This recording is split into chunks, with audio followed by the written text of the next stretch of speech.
Je ne cesserai de dire dans mes vidéos que la maturité, ce n'est pas une question d'âge, mais la maturité, c'est une question de comportement. Africain, la vie ne se limite pas seulement dans la prière. Et je sais que ce message va déranger beaucoup de personnes. La vie ne se limite pas seulement dans la prière. Et il faut avoir des capacités cérébrales pour comprendre ces choses. Pour que nous vivions bien, il faut commencer à aimer les gens.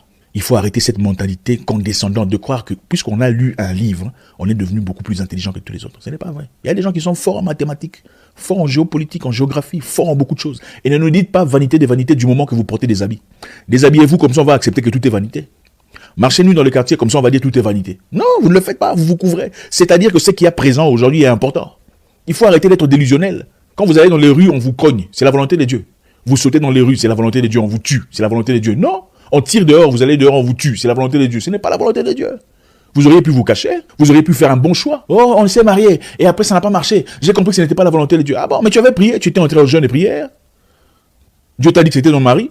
Oh, c'est après que Dieu a réalisé que ce n'était pas sa volonté. J'ai eu un échange avec une personne et je voudrais vous en parler dans cette vidéo. Cette personne me disait, en Afrique, quand un enfant s'adresse à ses parents, l'enfant doit baisser les yeux. L'enfant ne doit pas fixer son regard car c'est synonyme de manque de respect. Dis-moi en commentaire qu'est-ce que tu penses de cela. Moi, je lui ai simplement répondu que, mais bien au contraire, le fait qu'un enfant regarde ses parents dans les yeux, c'est synonyme de respect, c'est synonyme de confiance en soi. Ça n'a rien à voir avec le manque de respect. Et je pense aussi qu'en Afrique, on n'a pas compris l'éducation par rapport aux enfants. On n'a pas compris le rapport entre parents et enfants en matière d'éducation. Malheureusement, dans les communautés afro, celui qui se lève pour montrer la direction devient souvent l'ennemi de tout le monde. Celui qui ne réfléchit pas comme tout le monde devient l'ennemi. Autant ailleurs, quand une personne réfléchit différemment de tout le monde, qu'est-ce qu'on fait? On essaie de comprendre c'est sur quelle perspective, c'est dans quelle direction qu'il essaie de vous mener. Mais dans les communautés afro, à partir du moment qu'une personne commence à réfléchir différemment, c'est l'ennemi de tout le monde. Okay? Les gens préfèrent les comédiens. Chez les afros, on préfère les gens qui font rire, les guignols, ceux qui enlèvent son pantalon, là on t'acclame, tout le monde t'aime. Pour t'aimer en Afrique, il faut être guignol. Quand tu es un guignol, tu racontes des bêtises, là on t'adore. Ou tu célèbres les imbécilités, là on t'aime. Quand tu commences à tirer de l'attention sur les choses tangibles, les choses importantes, tu deviens l'ennemi de tout le monde. Lui, il pense qu'il y a qui? Lui, il veut nous montrer quoi? Cette personne me disait en même temps que en Afrique, les aînés sont souvent respectés indépendamment de leur comportement. Moi, je dis ça encore, c'est une connerie, c'est une perception qui est erronée. Le respect dans la vie n'est pas automatique. À un moment donné, vous prenez des décisions dures, mais vous le prenez. C'est aussi ça être un homme, un leader. Donc, un vrai homme prend des décisions de sa vie et on assume les conséquences. Il prend les décisions de la vie et on assume les conséquences. C'est-à-dire, je veux faire ça. On va changer de milieu, on va changer de province, on va quitter ce milieu, on va changer de ville, on va changer de travail ou d'occupation, on va changer de fréquentation et quoi qu'il en soit, j'en assumerai les conséquences. Le garçon demande, comment on fait? Est-ce qu'il faut qu'on parte? Tu en es sûr? Non.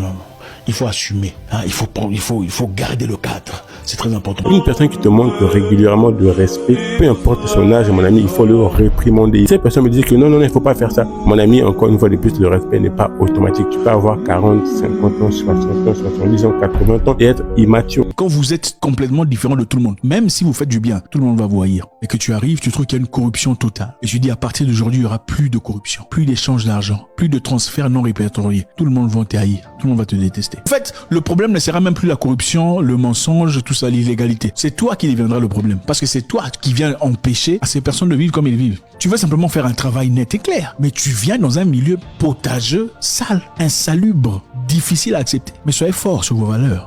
Auprès d'une personne ou deux ou trois à qui tu fais confiance. Les ennemis du passé sont les ennemis du futur. Une personne qui vous aime vraiment, ça ne le dérangera pas de te célébrer. Ils sont vos ennemis. Faites seulement un scandale, vous allez voir. Mais quand vous faites des choses bien, ils ne sont jamais là. N'est-ce pas? N'est-ce pas?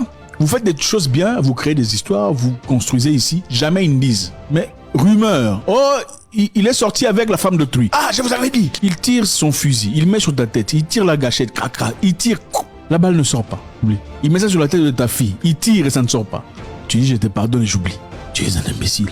Vous savez, il faut se référer aux gens intelligents. Métanoïa, motivation.